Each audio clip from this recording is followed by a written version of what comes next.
Mad Max Fury Road is one of my all-time favorite action movies. The film perfectly ignites an adrenaline rush and maintains the narrative momentum in a way that makes you stay focused on the story from beginning till the end. Trust me, you cannot take your eyes off. But if you give it another thought, Mad Max Fury Road is just all about a car chase. That's right, it is just a car chase at its roots.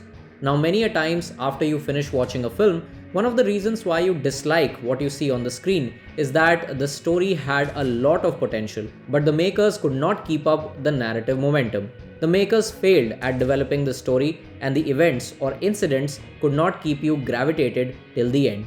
Whenever we talk about an art form, be it a film or play, the most important aspect that constitutes the core of their presentation is narrative structure. Without the presence of a narrative structure, these art forms will lose the impact in their presentation. There are two main parts of a narrative structure: story and plot. In his book, Exploring Movie Construction and Production, John Reich gives us a formula for narrative structure. Story into action plus plot is equal to narrative structure. Story is all about who, what, and where, and plot is all about how, when, and why. Plot can also be termed as the treatment of the story.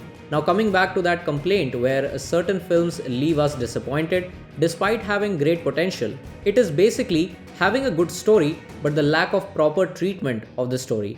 And I feel that almost every time it is the treatment of the story that matters more than the story itself.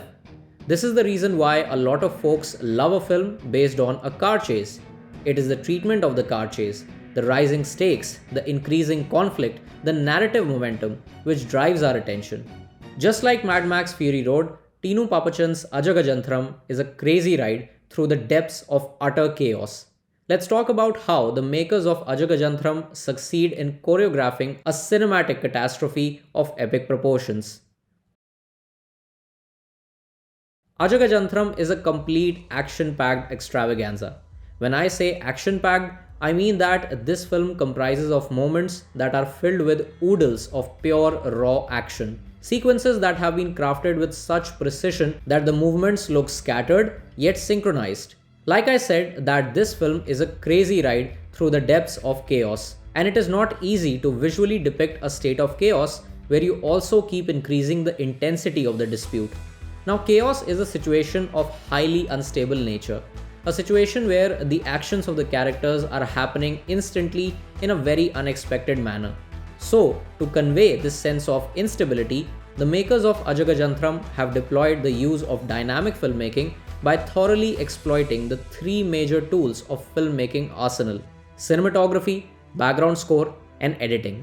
Since the setup of the conflict does not take too much time, the makers deploy a fantastic amalgamation of cinematography, background score, and editing to define the treatment of the plot. The flavors of dynamic filmmaking get infused with the help of handheld camera shots, intelligent use of SnorriCam, fast-paced editing with quick cuts and transitions, and last but not the least, energizing every scene with a thumping background score. And yes, you do get to witness a lot of inspirations from the filmmaking techniques of Lijo Joe Pellissieri. But let us keep that for a separate video. In the case of Ajagajantharam, it is a plot-driven presentation.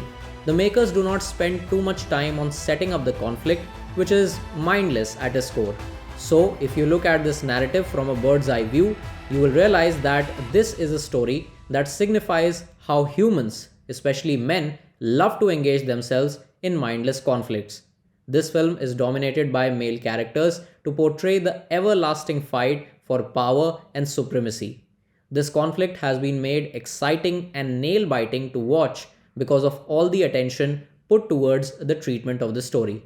This is the reason why I love Mad Max Fury Road, and this is the reason why I loved watching Ajagajantharam. Big congratulations to the entire team of this film.